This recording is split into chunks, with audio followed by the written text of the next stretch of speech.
All right, Pentecostalism.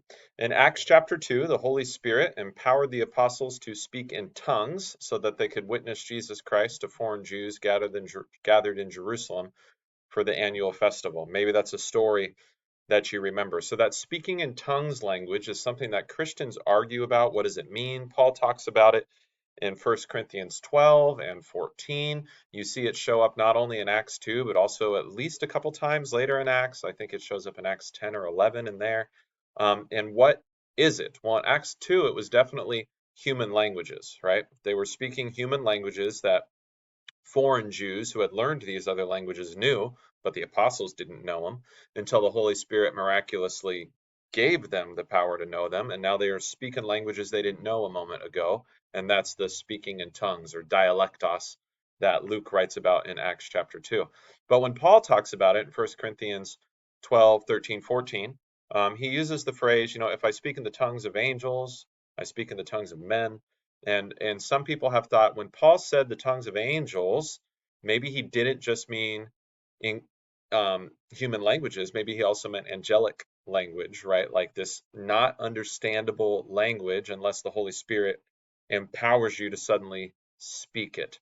Now, again, this is controversial. This is called glossolalia. I don't know if I'm pronouncing that right. And again, some people interpret the Apostle Paul's writings about speaking in tongues to be other human languages. That's personally what I think it is. But the Pentecostals have said it can be a mysterious angelic language. And there are non-Pentecostals who have thought that too. This charismatic view has been believed by Christians in a variety of denominations. I've met some Lutherans who think this as well. Now, the Pentecostal movement, many people go back to the Azusa Street revival. Others will say, no, Pentecostalism existed before this, but it definitely exploded at the Azusa Street revival in 1906 in Los Angeles, California. All these crowds, sometimes over 1,000, would gather to listen to the preaching of this guy who you can see on the right here. His name is William J. Seymour, and maybe I'll put my image here just kind of in the middle so you can see his face. That's important. Don't want to block his face. And he would draw crowds of whites, blacks, Latinos, which was not super common in the early 1900s. There was a lot of racial segregation still back then, but these mixed groups would come and listen to him. And reportedly, there's testimony of people saying things of what they experienced while they were there. Things like we heard speaking in tongues, spontaneous preaching, miraculous healings, people using phrases like the power of God, the glory of God came upon us, the Holy Spirit was falling on people, language like that, all at the Azusa Street revival. Now, Pentecostal services might look something like this. You'll notice a lot of hand raising. Not that you would find this only in Pentecostal services, but you definitely find it in Pentecostal services during prayer or singing. And these services might contain things like ministry times, laying on of hands, prayer for healing, speaking in tongues, prophetic prayer, basically like a person saying they have some sort of revelation from the Lord about what is going to happen regarding a person or upcoming events. Altar calls.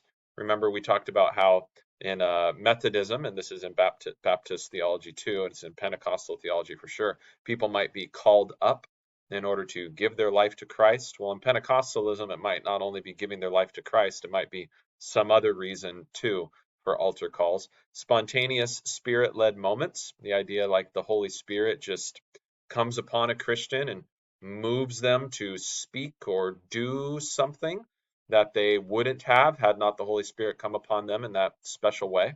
And in some congregations or services, Christians might fall over, right? So like a person who's standing up worshiping isn't standing up anymore. They hit the ground, and they use this language of being slain in the spirit, and they would say that that person is experiencing some sort of joy, bliss, ecstasy that's beyond language to describe, that the Holy Spirit has just gifted them with. That they might think of it as the joy of the Lord, they might say, this being slain in the spirit.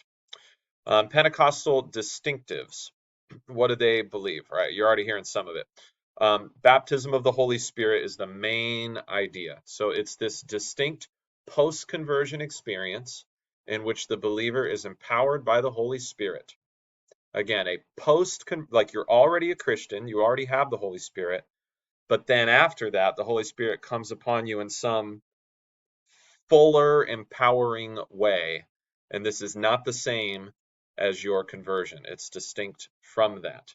So the largest Pentecostal denomination in the US, and I think actually in the world, is called Assemblies of God. So that the AG Church, Assemblies of God Church. And I've got some quotes from their website about this idea of baptism in the Holy Spirit. They write, all believers are entitled to and should ardently expect and earnestly seek the promise of the Father, the baptism in the Holy Spirit and fire, according to the command of our Lord Jesus Christ. This was the normal experience of all in the early Christian church. With it comes the endowment of power for life and service, the bestowment of the gifts, and their uses in the work of the ministry. So Pentecostals would talk about those more supernatural um, gifts of the Spirit, like speaking in tongues, like healing, like prophecy, that Paul mentions in his lists of some of the spiritual gifts, like in Romans 12 or 1 Corinthians 12. They would say that was not only normal in the church in the book of Acts, that's normal today. None of that has stopped. So there's modern day prophets, modern day apostles, modern day speaking in tongues, modern day the Holy Spirit coming upon Christians in some special empowering way. So they would quote Luke 24, Acts 1:4, Acts 1:8, 1 Corinthians 12 to cite as evidence for all of that. A little bit more. This experience is distinct from and subsequent to the experience of the new birth. So again, it's like there's a distinction between receiving the Holy Spirit at conversion, new birth, which every Christian has, but then Christians should also expect after that at some point some fuller experience where the Holy Spirit comes upon them in some more powerful way, giving them these more miraculous looking spiritual gifts of some sort. With baptism in the Holy Spirit comes such experiences as an overflowing fullness of the Spirit. Maybe that explains that slain in the Spirit idea. A deepened reverence for God, an intensified consecration to God, and dedication to his work. They would say the evidence that someone has received this baptism of the Holy Spirit is speaking in tongues. At least the initial Pentecostals definitely said that. And I think modern day Pentecostals say it too, because here it is on the Assemblies of God website. The baptism of believers in the Holy Spirit is witnessed by the initial physical sign of speaking with other tongues as the Spirit of God gives them utterance. This speaking in tongues in this instance is the same in essence as the gift of tongues, but it is different in purpose and use. So that's a little bit about their idea of baptism in the Holy Spirit and how we can know whether or not we've been baptized by the Holy Spirit. The gift of tongues is evidence of that in Pentecostal theology. All right, so again, Assemblies of God is the largest mainstream Pentecostal movement. This is their symbol or emblem right there. Maybe I'll put my face like right here or something. I don't know. I'll just put it up here. Their theology has much as similar to Arminian Baptists, but with the addition of their charismatic baptism of the Holy Spirit teaching. So yeah, there's a lot of similarities between some of these denominations. Baptists and Methodists can also have a holiness movement about them, and Lutherans that'd be called pietism. But Pentecostals, they very much focus on that, kind of like the Methodists, but they have this additional belief about baptism of the Holy Spirit. And like the Baptists, they share their view on baptism in the Lord's Supper and altar calls. They have a lot of the same things.